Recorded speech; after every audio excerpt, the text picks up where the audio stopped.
اب انسان محبت تو کرتا ہے، محبت تو ہے اس کے اندر، لیکن اب اس محبت کو وہ کیا کرتا ہے؟ اس محبت کو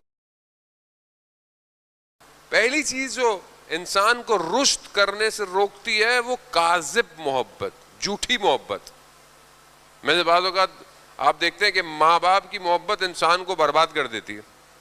بعض اوقات ماں محبت کرتی ہے، اتنی زیادہ محبت کرتی ہے بچہ کسی کام کا ہی نہیں رہتا، اتنی محبت، اس کو اتنا پیمپر کرنا، اس کو یوں کرنا وہ کرنا، وہ اپنی زندگی میں ترقی نہیں، بیٹا یہاں نہیں جانا، یہ نہیں کرنا، وہ نہیں کرنا، وہ بھی انسان محبت میں رہتا۔ محبت اگر صحیح ہو، ایک شخص جو ہے وہ صدر اسلام کے اندر جوان ہے، جنگ احد میں شہید ہوا ہے، اس کی ماں جو ہے مسلمان نہیں ہے، اور اس کی ماں اسے اس کی محبتوں کے واسطے دے رہی ہے، لیکن اس نے اس محبت کو حقیقی محبت نہیں سمجھا، اس نے اپنے آپ کو اسلام اور رسول کی محبت میں قربان کر دیا۔ وہ عزیزان محترم، یہ بہت محبت جو ہے وہ، اور یہی محبت اگر صحیح ہو اور احترام کے ساتھ ہو تو اویس کرنی کی محبت، اپنی والدہ کی محبت، لیکن رسول سے محبت، آئے رسول سے ملنے مگر رسول نہیں تھے، لیکن پیچھے ماں، کیونکہ بہرحال اس کا خیال بھی رکھنا تھا، واپس چلے گئے، تو جب رسول آئے تو کیا کہہ رہے ہیں؟ مجھے جو ہے وہ یمن کی خوشبو آ رہی ہے۔ جب محبت صحیح ہو تو اپنے اثرات مرتب کرتی ہے۔ اب یہاں محبت کربلا میں آپ دیکھیں، کربلا میں یہ صحیح محبتیں ہیں، حقیقی محبتیں ہیں۔ آپ یہ نہیں کہہ سکتے کہ امام حسین کو اپنے بیٹے سے محبت نہیں تھی، مطلب آپ بولیں گے وہ تو امام تھے، مطلب انہوں نے تو بڑے آرام سے اپنا بیٹا دے دیا، ایسا نہیں ہے۔ امام سے حقیقی محبت تھی، جو امام محبت نہیں سکتے۔ اسی طرح حضرت علی اکبر کو بھی جو اپنے بابا سے محبت تھی وہ حقیقی محبت تھی، لیکن یہ حقیقی محبت کہ جب خالق کا بلاوا آئے تو اپنے آپ کو قربان کرنا پڑتا ہے، یہ حقیقی۔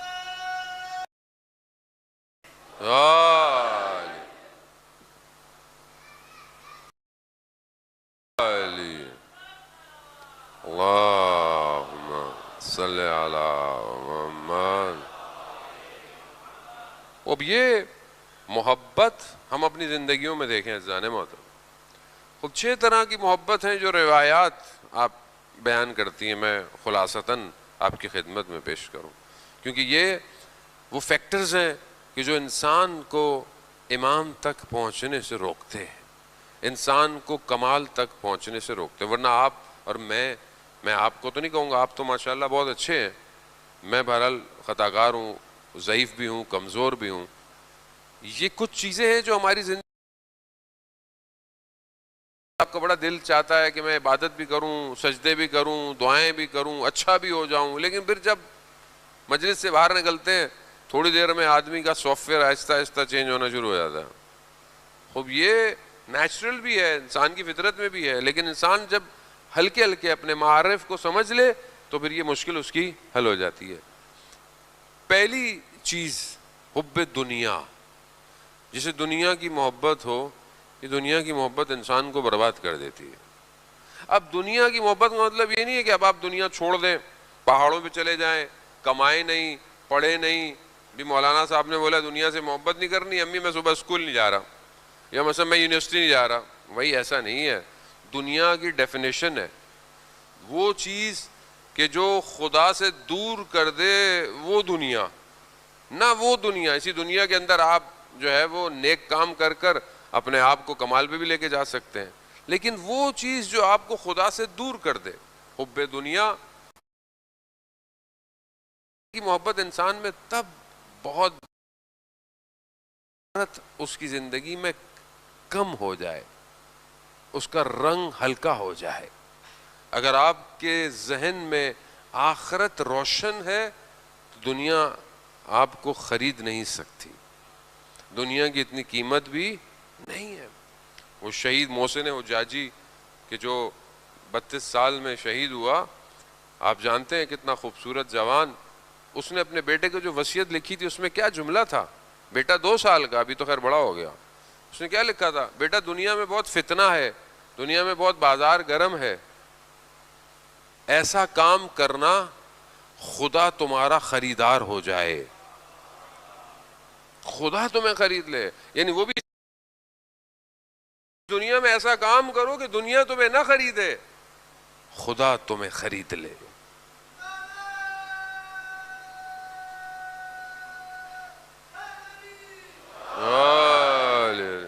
اب یہ اسی دنیا میں ممکن ہے۔ ایک شخص ہو سکتا ہے کہ وہ سوچے کہ میں جوانوں سے مخاطب ہوں، مثلا میں باہر نہ نکلوں، مولانا صاحب باہر مسائل ہیں، میں یونیورسٹی نہ جاؤں، یونیورسٹی میں بے حجابی ہے۔ ابھی تو پاکستان کے حالات بہت خراب ہو گئے ہیں، میں تو کافی عرصے کے بعد پاکستان آتا ہوں، اور جو سننے میں ملتا ہے ویسے بھی بہت سچویشن جو ہے نا وہ فساد اخلاقی جو ہے وہ بہت زیادہ ہو گیا، بہت زیادہ ہو گیا، اور میڈیا اسی طرح اپنا کردار ادا کر رہا ہے۔ وہ اب جوان کے لیے سخت ہے، مثلا یونیورسٹی جاتا ہے، کام پہ جاتا ہے، بازار جاتا ہے، عزیزان محترم، مگر اسی سوسائٹی میں اچھے جوان بھی ہیں، اچھی خواتین بھی ہیں، سب کچھ ہے، کیونکہ معاشرہ اچھے لوگوں سے چلتا ہے۔ معاشرہ یاد رکھیں، معاشرہ کبھی بھی برے لوگوں سے موو نہیں ہو سکتا، معاشرہ اچھے لوگ چلا رہے ہوتے ہیں، شاید آپ کو نظر نہیں آتے لیکن اچھے لوگ ہمیشہ معاشرے میں ہوتے ہیں۔ وہ اب کیا کریں وہاں صاحب، دنیا یہ تو دنیا ہے، ہم باہر نہ جائیں، ہم کام نہ کریں، نہیں جائیں، گھر نہ کریں، نہیں، باہر میں کھڑا ہو جو خدا کی طرف ہو۔ انسان یونیورسٹی میں پڑھے مگر اس میں خوف خدا ہو، اسے دنیا اتنی تیزی سے اپنی طرف نہ کھینچے، وہ اس کی پریکٹس کرنی پڑے گی۔ آپ وہ پریکٹس کیسے کریں گے؟ آپ مطلب کہاں پریکٹس کریں گے؟ اب آپ مثلا کوئی ٹورنامنٹ کھیلنے جا رہے ہیں، کرکٹ کا، فٹ بال کا، کسی بھی چیز کا، تو آپ کیا فوراً بیٹ پیڈ اٹھاتے چلے جاتے ہیں؟ پہلے پریکٹس کرتے ہیں، پریکٹس میچ ہوتے ہیں، کیمپ لگتا ہے خوب، اس کے بعد آپ جاتے ہیں ٹورنامنٹ پہ یا کوئی بھی میچ ہوتا ہے خوب۔ آپ اگر بغیر پریکٹس کے بازار میں جائیں گے تو آپ ہر نگاہ پہ گر جائیں گے، تو کہاں پریکٹس کروں؟ عزیزان محترم، کوئی اور جگہ نہیں ہے سوائے مصلی کے جو آپ کو پریکٹس دے سکتا ہے، کوئی نہیں سکتا۔ دنیا میڈیٹیشن کرواتی ہے کہ آپ ایسے بیٹھے ہیں، خوب ٹھیک ہے، ایکسرسائزز ہیں، سب کچھ ہے، لیکن اصل میڈیٹیشن مصلی ہے، اور وہ بھی توجہ کے ساتھ، مطلب جس کا قلب خدا کے آگے حاضر ہو جائے، اور جس کے رکوع اور سجود اپنے خالق کے آگے ہوں، اس کا ذہن خالی۔ پریکٹس کیا ہے؟ ذہن خالی کر کر اللہ اکبر کرے۔ اور رات کی تاریکی میں جو موقع ملتا ہے نا سجدے کا، وہ دن میں نہیں ہے، رات کو کوئی نہیں دیکھ رہا ہوتا سوائے خدا اور اس کے ملائکہ کے۔ اب یہ جو پریکٹس ہے، یہ جو جتنی آپ پریکٹس کریں گے اتنا آپ دن میں کامیابی سے زندگی گزاریں گے۔ اور یہ میں نہیں کہہ رہا، روایات ہیں، امام جعفر صادق علیہ الصلوۃ والسلام ارشاد فرماتے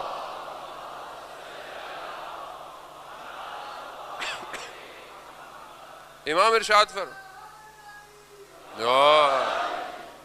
ارشاد فرماتے ہیں اگر تم چاہتے ہو اپنے چہرے کا نور تو تہجد کی نماز پڑھا کرو۔ آیت اللہ کشمیری فرماتے تھے اگر تمہیں دین چاہیے تو تہجد پڑھو، دنیا چاہیے تو تہجد پڑھو، آخرت چاہیے تو بھی تہجد پڑھو۔ خوب ظاہر ہے ایک عبادت آپ کو خدا یعنی خالق اور مخلوق کے درمیان بغیر کسی غرض کے، خوب یہ حب دنیا پہلی محبت، دوسری ریاست کی حب، یعنی ریاست یعنی انسان کو ایک کرسی چاہیے، ایک ڈیزگنیشن چاہیے، ایک پوسٹ چاہیے۔ اب انسان جتنی بڑی پوسٹیں بڑھاتا رہتا ہے انسان بربادی کی طرف جاتا رہتا ہے۔ اب آپ مثلا ابھی مثلا امام بارگاہ ہے، امام بارگاہ میں ٹرسٹ ہوگا، کوئی سیکٹری ہوگا، اب یہ انسان کو پوسٹیں، بعض اوقات انسان اپنے کام کو بھول جاتا ہے۔ اسی طرح مطلب انسان جو ہے وہ میئر بنتا ہے، وزیر اعظم بنتا ہے، صدر بنتا ہے، خوب یہ ساری بھی کیا ہے؟ ریاستیں ہیں۔ خوب جب انسان اس ریاست کی محبت میں جاتا ہے تو بعض اوقات انسان اپنی بندگی بھول جاتا ہے، اور جب بندگی بھول جائے تو یہی ریاست اس کو ڈبو دیتی ہے۔ بہلول دانا کا وہ واقعہ آپ نے مشہور سنا ہوگا کہ جب وہ خلیفہ کے پاس گیا تو خلیفہ نے سے اس نے پوچھا کہ بھائی خلیفہ سے کہ بھائی قیامت میں سوال کیسے ہوں گے، کیا کیا ہوں گے؟ تو اس نے بولا کہ کل آ جانا قبرستان۔ تو قبرستان میں اس نے گرم جو ہے وہ کوئی ایک جگہ تھی جس کو گرم لوہے کی تھی، اس کو بڑا آگ سے بھڑکایا ہوا تھا۔ تو کہا سوال کیسے ہوں گے؟ کہا ایسے ہوں گے، کہا اس گرم جلتے ہوئے جو ہے وہ جگہ پہ چڑھ کر اپنا نام اور جو دارائی ہے یعنی جو جو رکھتے ہو وہ بتا دو۔ اب یہ بہلول دانا گئے، انہوں نے اپنا نام بتایا اور ایک آدھ کپڑے بتایا، اتر کے آ گئے، کچھ بھی نہیں ہوا۔ اب بادشاہ سلامت اپنے نام بتاتے میں عالی ہوتا ہے، علامہ، مولانا، مطلب حجت الاسلام والمسلمین اور پتہ نہیں کیا کیا، یہ نام ہی ختم نہیں ہو رہے مولانا کے۔ مولانا بعد میں آئیں گے، نام پہلے آ رہے ہیں۔ وزان محترم، ناموں میں کچھ نہیں ہے، اصل چیز گمنامی میں ہے۔ آدمی جتنا نام ہوگا اتنا وہاں اس کا نام ہوگا۔ اب یہاں جب اس نے بتایا تو پہنچ جل گئے، بادشاہ سلامت کے پہنچ جل گئے، تو بولا ابھی تو نام پہ ہی جل گئے، محل پتہ نہیں کیا کیا۔ وہی حب ریاست ہے، جتنی بڑی دکان ہوگی اتنا جواب دے، اور اگر یہ ڈیزگنیشن خدا کے لیے ہے، خدا کی خاطر ہے، پھر کوئی خطرہ نہیں ہے۔ وہ اس مشہور اصفہان کے سلطان کا واقعہ کہ ایک درویش اس کے پاس آتا ہے اور بولتا ہے کہ چلو۔ کہا کہاں چلو؟ کہا کربلا چلو۔ تو اس نے اپنا سب کچھ چھوڑا اور چل پڑا۔ چلتے چلتے رستے میں کہیں رکے ہوں گے، دوسرے نکلنے لگے، دیکھا درویش صاحب کچھ ڈھونڈ رہے ہیں۔ کہا کیا ڈھونڈ رہے ہو؟ کہا وہ میرا کاسا جو تھا وہ کھو گیا ہے۔ تو کہا تو کیا ہو گیا؟ ہم کھو گیا تو کھو گیا، چلو کربلا جانے کر۔ نہیں میں اس کے بغیر جا نہیں سکتا۔ کہا کیوں؟ کہا میں اسی میں کھاتا ہوں پیتا ہوں، یہ وہ سارے کام۔ کہا بندہ خدا، میں اپنی پوری سلطنت چھوڑ کے آ گیا، تم سے کاسا نہیں چھوڑا جا رہا۔ اس کا مطلب کیا ہے؟ یعنی حب، محبت جو ہے وہ ہر بندے کی الگ ہے۔ آپ یہ نہیں کہہ سکتے کہ فلانی پوسٹ پر ہے تو نہیں، ہر آدمی اپنی ڈیزگنیشن پر محبت رکھتا ہے۔ مجھے محبت ہے بھئی، یہاں پہ میں مجلس پڑھ رہا ہوں، مجھے محبت ہے بھئی، یہاں کوئی اور پڑھنے میں اجازت دوں گا کیا؟ وہ یہی تو ہے، پتہ چل جائے گا آدمی کو۔ آپ کو مجھے بول دیں 15 منٹ آپ نہیں پڑھیں گے، پڑھوں گا۔ اگر خدا کے لیے ہے بولوں گا آپ کی مرضی ہے، آپ کسی سے پڑھائیں، لیکن اگر اپنی ذات کے لیے ہے تو عزیزان محترم انسان برباد ہو جاتا ہے، بہت خطرناک ہے۔ حب الریاسہ، ریاست کی محبت خطرناک، اور ہر بندے کی ریاست الگ ہے۔ میں آیا لوگ کھڑے نہیں ہوئے، حب الریاست۔ میں آیا لوگوں نے میرے ہاتھ نہیں چومے، حب الریاست خطرناک ہے۔ یہ انسان کو دیمک کی طرح اندر سے کھا جاتی ہے۔ تیسری محبت حب الطعام ہے، کھانے کی محبت، جو کہ ماشاءاللہ بہت پائی جاتی ہے ہمارے ہاں۔ بعض اوقات کھانے پہ پورا چیپٹر ہے، باب ہے پورا، کھانے کے آداب، کھانے کے طریقے، آپ روایت ہوتے رہتے ہیں، میں زیادہ اس کی ڈیٹیل میں نہیں جاؤں گا۔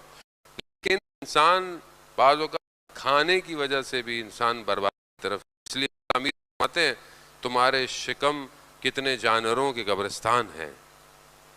اور اگر انسان اس لیے کھائے کہ یہ کھا کے انرجی پیدا ہوگی اور میں خدا کی بندگی کروں گا، تو پھر اس کا یہ کھانا بھی عبادت میں شمار ہو جاتا ہے۔ وہ بھی یہ اگر انسان کھائے اور گناہ کرے، استغفر اللہ، تو انسان کیسے اس کھانے ہوئی چیز کا جواب دے گا؟ چوتھی محبت جو ہے وہ نوم، یعنی سونے سے محبت۔